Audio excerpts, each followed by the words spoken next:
ఈరోజు ప్రకాశం జిల్లాలో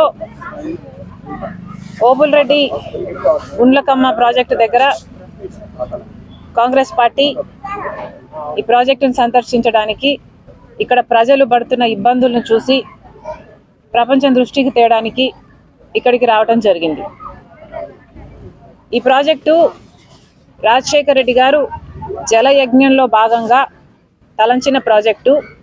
రాజశేఖర్ రెడ్డి గారు ముఖ్యమంత్రిగా ఉన్న రోజుల్లోనే ఈ ప్రాజెక్టును 750 కోట్లు పెట్టి పూర్తి చేయడం కూడా జరిగింది.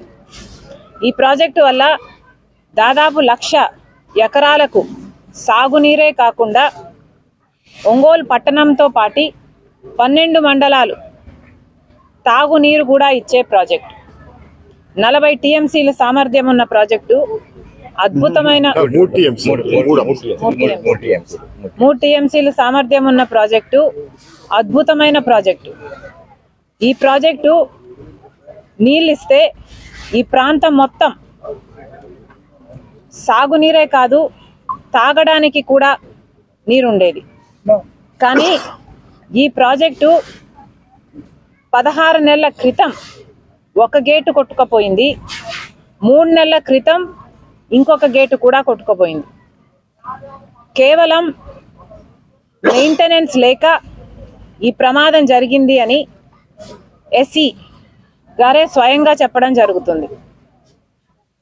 తెలుగుదేశం వాళ్ళు జలయజ్ఞంలో అవినీతి జరిగింది కాబట్టే ఈ ప్రాజెక్టు కొట్టుకుపోయింది అని ఆరోపిస్తున్నారు. కనీసం రాజశేఖర్ రెడ్డి గారు ప్రాజెక్టు చేస్తే ఈ ప్రాజెక్ట్ ఈరోజు ఉంది. మీరేం చేశారో తెలుగుదేశం పార్టీ సమాధానం చెప్పాలి. ఈ ప్రాజెక్టు రాజశేఖర్ రెడ్డి గారు చేశారు కాబట్టే ఈరోజు నిలబడి ఉంది. ఇంతమంది ఈ ప్రాంతంలో చుట్టుపక్కల అందరూ రాజశేఖర్ రెడ్డి గారిని దేవుడిలా కొలుస్తున్నారు అంటే దానికి కారణం ఈ ప్రాజెక్టు మెయింటెనెన్స్ చాలా ఇంపార్టెంట్. ఎట్లయితే మనం ఇంటికి పెయింట్లు వేసుకుంటామో, ఎట్లయితే మన ఇంట్లో ఒక కుళాయి పనిచేయకపోతేనో, ఒక పైపు రస్ట్ పడితేనో దాన్ని మార్చుకోవాల్సి ఉంటుందో, మరమ్మతులు చేసుకోవాల్సి ఉంటుందో, ప్రాజెక్ట్ వాటన్నిటికీ అతీతం కాదు. ప్రాజెక్టుకు కూడా ఏఎంసీ అవసరము, మెయింటెనెన్స్ అవసరము, గ్రీసింగ్ అవసరము, యాంటీ ఇరోషన్ ప్రొసీజర్స్ అవసరము. ఇవన్నీ చేసుకుంటేనే ప్రాజెక్టు సమర్థవంతంగా ఫంక్షన్ చేస్తాయి. ఒకవేళ చంద్రబాబు గారు 5 సంవత్సరాలు ముఖ్యమంత్రిగా ఉన్న రోజుల్లో ఈ ప్రాజెక్టును ఒకసారి తిరిగి చూసి దీనికి యాన్యువల్ మెయింటెనెన్స్ కింద అంతో ఇంతో మెయింటెనెన్స్ చేస్తుంటే ఈ పరిస్థితి వచ్చేది కాదు. మీరు చేయాల్సిన పని తెలుగుదేశం పార్టీ మీరు చేయకుండా ఆఖరికి రాజశేఖర్ రెడ్డి గారిని మీరు చేసిన ఆయనను ప్రాజెక్టు కట్టిన ఆయనను ఆరోపించడము చాలా అమానుషం. దయచేసి మాట్లాడే ముందు ఆలోచించి మాట్లాడండి. ఎందుకంటే ఇక్కడ ప్రజల దృష్టిలో రాజశేఖర్ రెడ్డి గారు దేవుడు ఈ ప్రాజెక్టు కట్టినందుకు. ఇక గత 5 సంవత్సరాలుగా ఈ ప్రాజెక్టు మెయింటెనెన్స్ చేస్తున్నా ఈరోజు ఈ ప్రమాదం వచ్చేదే కాదు. జగనన్న గారు గత 5 సంవత్సరాలుగా ముఖ్యమంత్రిగా ఉన్నారు. జగనన్న గారు రాజశేఖర్ రెడ్డి గారి ఆశయాలను నిలబెడుతున్నాను అంటున్నారు. కానీ సమాధానం చెప్పాల్సిన విషయం ఏమిటంటే రాజశేఖర్ రెడ్డి గారు 750 కోట్లు పెట్టి ఈ ప్రాజెక్టును కడితే మీరు కనీసం సంవత్సరానికో లేకపోతే 2-3 సంవత్సరాలకు ఒకసారో 2 కోట్లో 4 కోట్లో రిలీజ్ చేసినా ఈ మెయింటెనెన్స్ పనులు జరుగుతాయి. కానీ రాజశేఖర్ రెడ్డి గారు 700 కోట్లు పెట్టి ప్రాజెక్టు కడితే మీకు కనీసం ప్రాజెక్టు మెయింటైన్ చేసే ఇంగితం కూడా లేదు అంటే మరి మీరు రాజశేఖర్ రెడ్డి గారి ఆశయాలను ఎలా నిలబెడుతున్నారో వైసీపీ నాయకులు సమాధానం చెప్పాలి. రాజశేఖర్ రెడ్డి గారు ఎంతో చిత్తశుద్ధిగా జలయజ్ఞం తలపెడితే ఈ ప్రాజెక్టు సాధ్యమైంది. 1,00,000 ఎకరాలకు నీళ్ళు ఇస్తున్నది. ఒంగోలు పట్టణంతో సహా చుట్టుపక్కల మండలాలకు తాగునీరు కూడా ఇస్తున్నది. మీ పుణ్యమా అని ఈరోజు ఇంతమంది మంత్రులు, ఎమ్మెల్యేలు వీళ్ళందరూ ఉన్నారు ఇక్కడ. సంబంధిత మంత్రి అయితే సంక్రాంతి డాన్సులు చేస్తాడంట తప్ప పని చేయడట. ఇక్కడ ఏ మాత్రం మెయింటెనెన్స్ ఉన్నా ఈ ప్రమాదం జరుగుండేది కాదు. ఈరోజు ఒంగోలు పట్టణం సైతం మంచినీళ్లు రావటం లేదు. ఇక్కడ ఉన్న నాయకులు చెప్పిన మాట ప్రతిరోజు నీళ్ళు ఇస్తామన్నారు ఒంగోలు పట్టణానికి. ఒక రోజు ఇచ్చింది లేదు. ఈరోజు కనీసం 2-3 రోజులకు ఒకసారి కూడా నీళ్లు రావట్లేదు తాగడానికి. నేను చెప్తున్నది తాగే నీళ్ళు, మంచి నీళ్ళ కోసం. కూడా ఇక్కట్లు పడుతున్నారు. మరి ఈ పాపం అంతా వైసీపీది కాదా, ముఖ్యమంత్రి గారిది కాదా? వైసీపీ సమాధానం చెప్పాలి. రాజశేఖర రెడ్డి గారి ఆశయాలను కోసం మేము నిలబడ్డాము.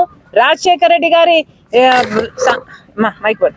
రాజశేఖర రెడ్డి గారి సంక్షేమ పాలనే మేము అందిస్తున్నామని చెప్పుకుంటున్నాం. మీరు కనీసం రాజశేఖర రెడ్డి గారు కట్టిన ప్రాజెక్టును మెయింటెనెన్స్ కూడా మీరు చేయకపోతే మీరు ఎలా వారసులు అవుతారు?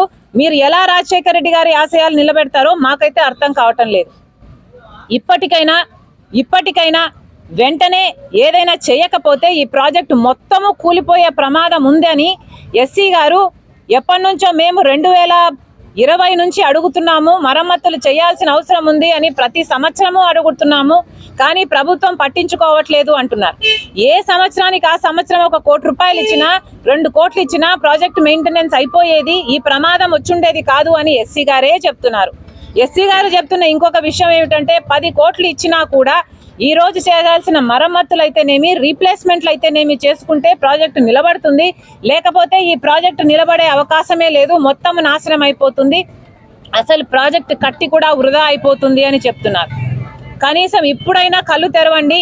వెంటనే చేయాల్సిన పనులు ఇప్పుడు అంటున్నారు. మిర్చి పంట వేసుకున్నామమ్మా, ఇంకో పంట వేసుకున్నాము, మాకు ఇబ్బందులు వస్తాయి, ఫిబ్రవరి మార్చి నెలలో మాకు చాలా ఇబ్బందులు కలిగే అవకాశం ఉంది అని ఇక్కడ రైతులు అంటున్నారు. కనీసం ఇప్పటికైనా ప్రభుత్వం కళ్ళు తెరవాలి, చేయాల్సిన మరమ్మతులు పనులు చేయండి. ఇక్కడైతే గేటు, కొట్టుకుపోయిన గేటు తేలుతుంది ఇక్కడ నీళ్ళల్లో. చూడండి, అది చూస్తే మీకు ఎంత అవమానమో, మీకు ఎంత తలదించుకోవాల్సిన అవసరం ఉందో మీకే అర్థమవుతుంది. మమ్మల్ని అవునండి, కానీ ఎక్కడ సామాజిక అభివృద్ధి జరగట్లేదు అని చెప్పేసి షర్మిల కామెంట్ చేస్తారు. ఇప్పుడు సంక్రాంతికి వస్తారు, వచ్చి మళ్ళీ వెళ్ళిపోతారు. అలాంటి వాళ్ళల్లో వీళ్ళు కూడా ఒకరని నేను అనుకుంటున్నా. ఎందుకంటే నాన్ లోకల్ పొలిటీషియన్స్, వీళ్ళు ప్రజల్లో ఉండరు, ఇక్కడ వాళ్ళ కుటుంబాలు కాపురం ఉండవు, ఇక్కడున్న ప్రజల సమస్యలను తెలుసుకోరు. కేవలం ఎలక్షన్స్ వచ్చినప్పుడు సంక్రాంతికి ఎలాగైతే డూడు బసవన్నలు వస్తాయో అలా వస్తారు, వెళ్ళిపోతారు. కాబట్టి ప్రజలకు తెలుసు మొదటి నుంచి ప్రజల్లో ఉంటుంది ఎవరు, ప్రజల సమస్యల కోసం పోరాడింది ఎవరు, అధికారంలోకి వచ్చాక ఆ సమస్యల్ని దూరం చేసి వారికి ఇచ్చిన ప్రతి వాగ్దానాన్ని నెరవేరుస్తూ రాష్ట్రాన్ని అభివృద్ధి చేస్తూ ప్రజలకు కూడా సంతోషాలను అందించింది వైఎస్ఆర్ గారు, జగన్ గారు మాత్రమే.